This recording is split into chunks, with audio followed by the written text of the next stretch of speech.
Sutra Teratai yang menakjubkan. Bab 6 memberikan peramalan. Sinfa Siang, Minggu 26 Desember 2021. 4 Sravaka Agung menerima peramalan dari Buddha. Episode 948. Melalui aspek jejak, Buddha membabarkan Dharma dengan menggunakan perumpamaan kepada mereka yang memiliki kapasitas sedang.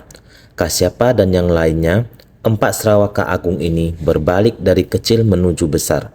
Buddha menyatakan bahwa mereka pada kehidupan mendatang akan mencapai kebuddhaan dan memberikan peramalan di hadapan mereka. Naskah di atas kita semua harusnya bisa menghubungkan dengan bab sebelumnya, bab 4 keyakinan dan pemahaman. 4 orang Sravaka di hadapan Buddha bertobat kepada Sang Buddha, menunjukkan suara hati mereka bertobat bahwa pada masa lalu mereka mengikuti Sang Buddha, mendengarkan Dharma yang dibabarkan Sang Buddha. Meskipun Sang Buddha memberikan ceramah kepada semua murid, tetapi mereka sendiri bertahan di tingkatan pelatihan diri mereka, yaitu kendaraan kecil, yang hanya memberi kebaikan bagi diri sendiri. Jadi ketika mereka melihat Sariputra yang telah menerima peramalan dari Buddha, Sariputra menghayati hati Buddha, memahami pikiran Sang Buddha, memahami semua nilai kebenaran yang disampaikan Buddha. Dharma sebenarnya ada dalam batin orang. Setiap orang memiliki sifat hakiki kebuddhaan. Dharma tidak terpisah dari batin kita. Sang Buddha datang ke dunia adalah untuk membangkitkan cinta kasih kita. Pintu cinta kasih harus dibuka. Selain menyayangi diri sendiri, kita harus mencintai semua makhluk di dunia. Baik-baik mengembangkan benih bajik kita, memupuk berkah, memasuki kerumunan orang banyak, mencabut penderitaan. Seperti di Taichung, ada sebuah kasus seperti ini. Seorang nenek yang hidupnya sangat menderita, putrinya adalah tamatan jurusan bahasa asing, putranya adalah seorang insinyur sipil. Putrinya setelah lulus dari jurusan bahasa asing, merasa hidup menderita sehingga pergi ke biara di wilayah selatan untuk hidup sebagai biksuni. Setelah menjadi biksuni beberapa tahun, dia menderita depresi, terus berobat tetapi tidak sembuh. Perilaku berubah dan pulang ke rumah. Kemudian didiagnosa sakit ginjal dan harus menjalani cuci darah. Menderita penyakit ini selama bertahun-tahun, menjadi orang dalam keadaan vegetatif ataupun lumpuh, tidak aktif secara fisik dan tidak merespon terhadap sekitarnya. Nenek sangat menderita menjaga putrinya ini. Putranya adalah seorang insinyur sipil, juga sangat berbakti. Awalnya bekerja di luar negeri. Melihat usia ibunya sudah berusia lanjut, sangat sulit untuk merawat adik perempuannya. Ayahnya menderita sakit parah. Dia kemudian kembali ke Taiwan untuk membantu ibu menjaga ayahnya. Namun akhirnya ayahnya meninggal karena penyakit kanker kolorektal ataupun kanker usus besar. Tidak lama setelah sang ayah meninggal, mendapati bahwa sang anak ternyata juga menderita kanker usus, yaitu kanker rektum, dan sudah berada di stadium 3. Sang ibu sudah berumur 80 tahun, harus merawat anak lelaki dan merawat anak perempuan. Sungguh sangat melelahkan. Tidak ada orang yang membantu membersihkan rumah, dan sang ibu sudah sangat kelelahan, tak berdaya. Rumahnya sangat kotor, sehingga terpaksa tidur di atas meja dapur. Ruang yang ditempati anak lelaki dan anak perempuannya juga kecil. Maka ketika ketua rukun tetangga menemukan kasus ini, segera melaporkan kepada insan suci, dan insan suci segera pergi mengunjunginya. Rumah tangga ini sungguh menderita. Insan suci segera berkomunikasi dengan sang ibu. Apakah kami bisa membantu Anda membersihkan rumah? Sang ibu sangat bersyukur. Dengan demikian, maka mulailah membersihkan rumahnya, sehingga menjadi bersih cemerlang. Tidak lama kemudian, anak laki-lakinya berkata kepada ibunya, semoga ibu di kemudian hari dapat bergabung menjadi relawan ceci, karena di ceci semua relawan sangat bersungguh hati. Jika saya meninggal, ibu telah bergabung ke ceci, maka selamanya akan ada yang menjaga ibu. Tidak lama setelah berkata demikian, anak laki-lakinya meninggal dunia. Setelah meninggal dunia, para relawan ceci menyarankan kepadanya, jika ada waktu, datanglah ke depo pelestarian lingkungan, sehingga dia sesekali jalan-jalan ke sana. Tidak lama kemudian, anak perempuannya yang berada dalam keadaan vegetatif juga meninggal dunia. Mulai saat itu, para relawan Ceci berkata kepada nenek, "Nenek, sekarang Anda memiliki lebih banyak anak. Benar tidak? Anda tidak lagi kesepian. Anda setiap hari harus senang." "Baiklah, baiklah, untung ada Sesiung Secie. Kalian sering datang mengunjungi dan mengobrol dengan saya. Saya juga ada menonton Tai TV. Perkataan Master saya telah mengerti dengan jelas. Sekarang saya memiliki banyak teman. Setiap hari saya pergi melakukan pekerjaan daur ulang." Seperti inilah kehidupan nenek.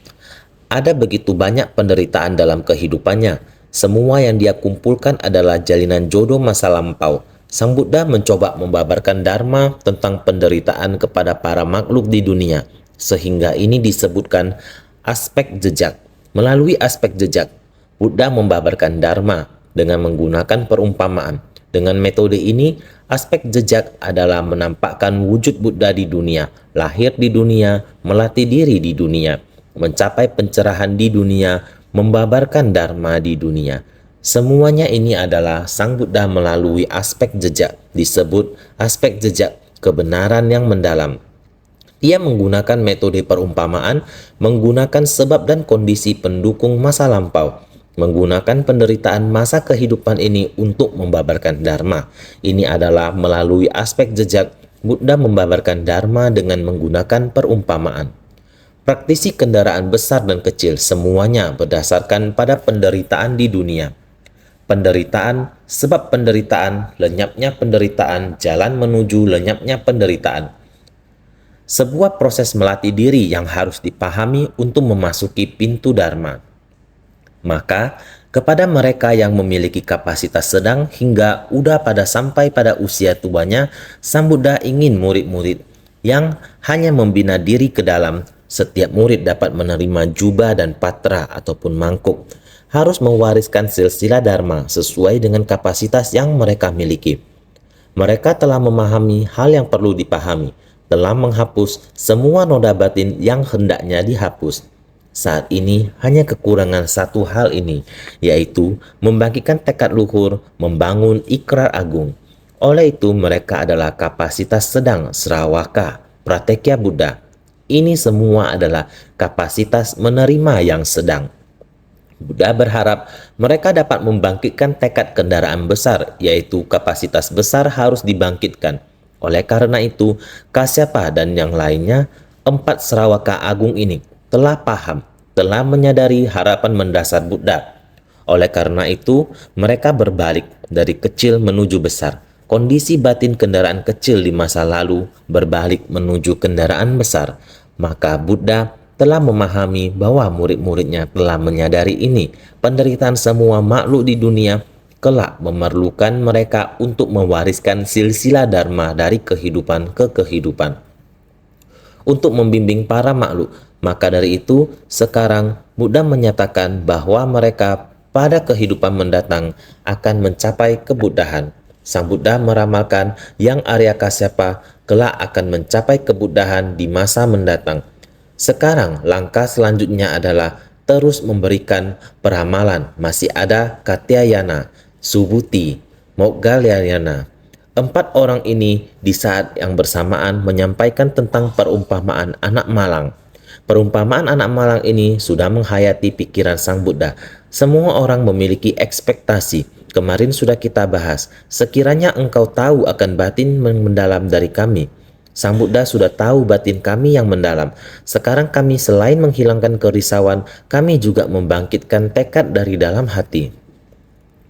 Melihat orang menerima peramalan seperti dipercikkan dengan embun manis, mengusir panas dan mendatangkan kesejukan. Sekiranya engkau tahu akan batin yang mendalam dari kami, melihat orang menerima peramalan seperti dipercikkan dengan embun manis, mengusir panas dan mendatangkan kesejukan. Sutra Teratai bab 6, bab memberikan peramalan. Jadi kita menjadi lebih mengerti batin yang mendalam. Melatih praktik kendaraan besar adalah benih sebab yang mendalam, sedangkan mencari pencerahan tiada tara adalah buah akibat yang mendalam. Makanya dikatakan batin yang mendalam. Buddha demikian mengatakan bahwa setiap orang memiliki sifat hakiki tahta. Ini sudah tertanam begitu mendalam. Setiap orang memiliki sifat hakiki yang semula sudah ada, Hanya saja kegelapan batin telah menutupinya. Jika telah mengikis kegelapan batin, mengubah pola pikir kita, semua ini sudah mulai muncul ke permukaan. Sehingga dikatakan kendaraan besar adalah benih sebab yang mendalam, membina diri dengan praktik kendaraan besar.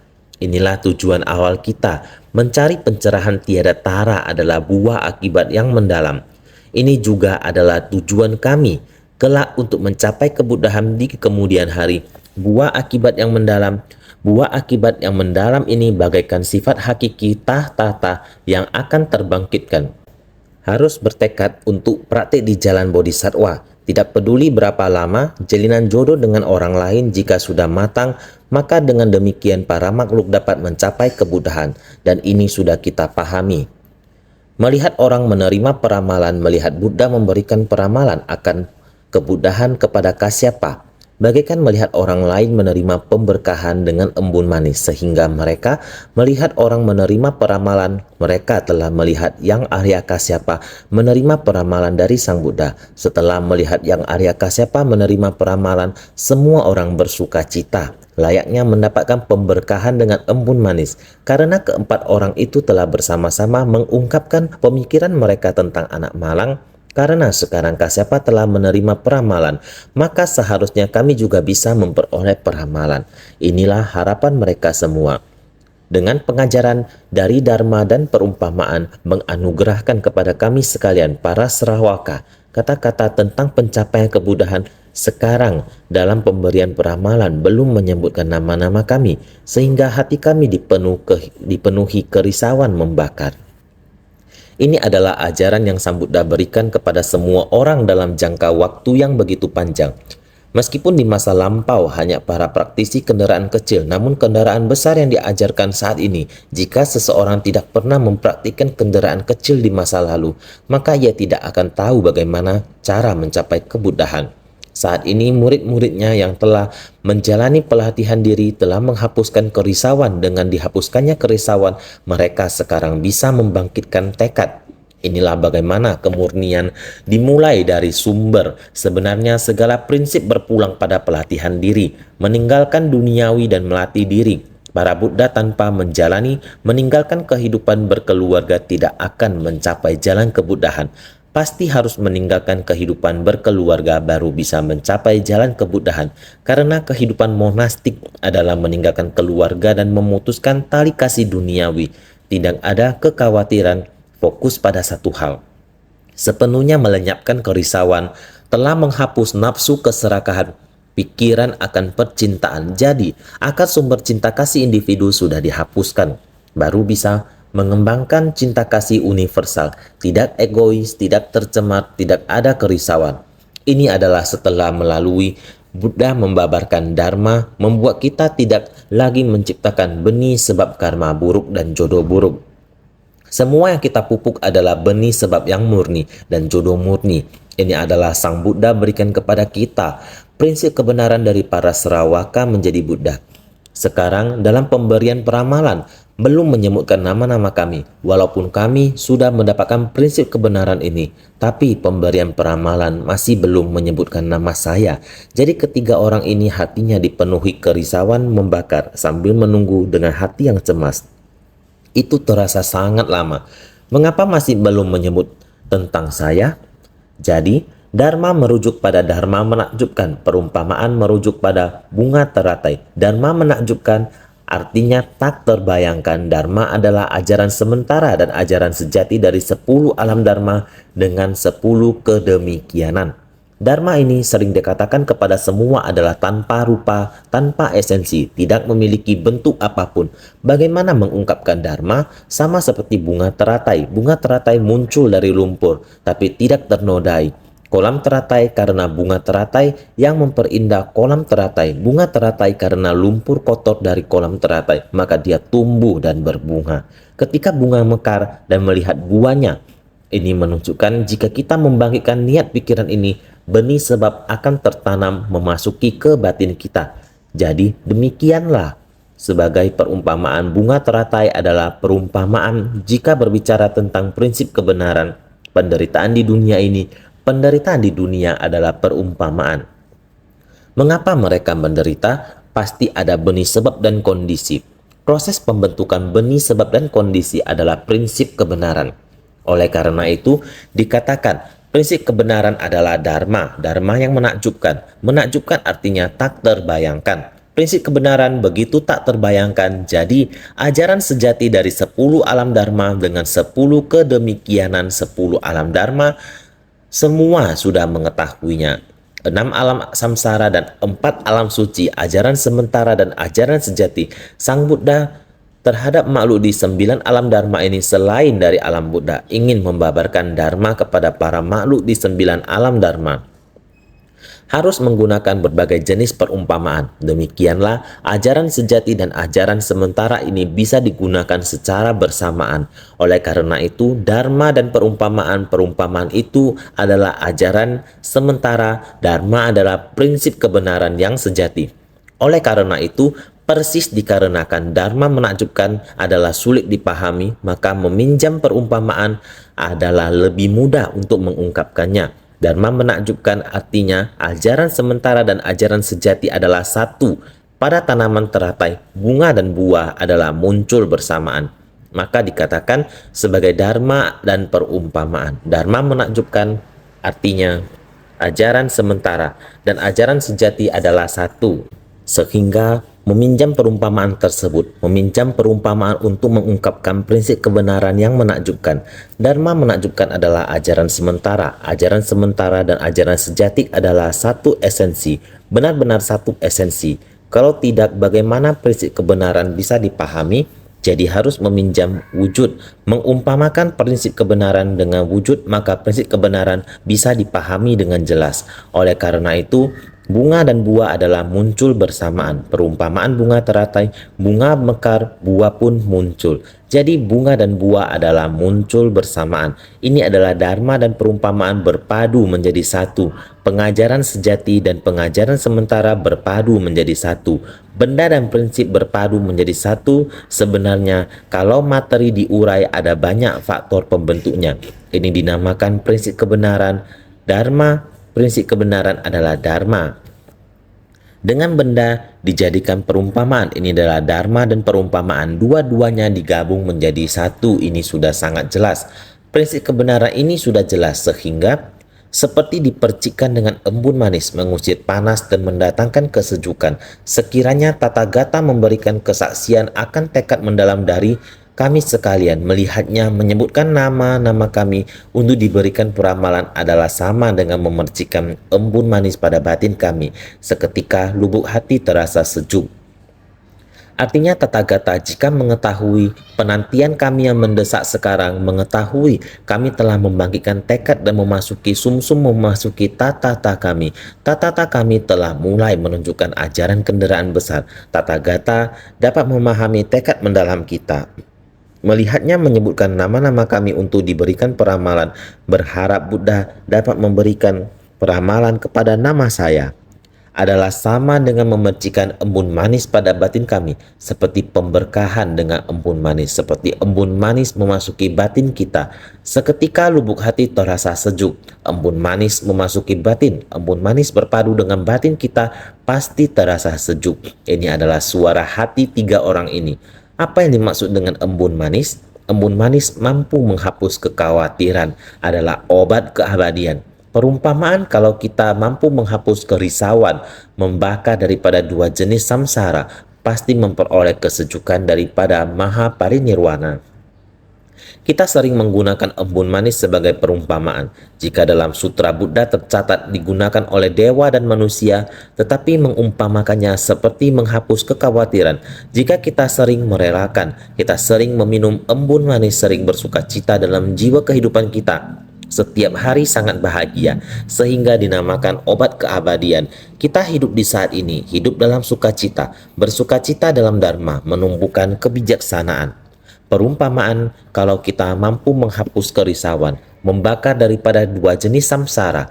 Dua jenis samsara semua telah mengetahui, samsara fragmentaris dan samsara perubahan. Samsara fragmentaris adalah tubuh, samsara fragmentaris pada tubuh. Prinsip kebenaran kita telah memahami. Samsara perubahan adalah batin kita yang risau. Kita dapat menghapusnya Ini membuat kita menghapus dua jenis, menghapus kerisauan, membakar daripada dua jenis samsara. Ini adalah dharma yang diberikan Buddha kepada kita. Pasti memperoleh kesejukan daripada Mahaparinirwana. Ini adalah jika kita mendapatkan sumsum sejati dari ajaran Buddha, batin kita tidak ada lagi kerisauan, membangkitkan tekad luhur, membangun ikrar agung, bersedia memasuki kerumunan orang banyak, tidak terpengaruh oleh kerumunan yang menodai batin kita. Ini seperti batin bunga teratai. Jika bisa demikian, ini adalah jalan mencapai kebuddhaan, sehingga harus senantiasa lebih bersungguh hati.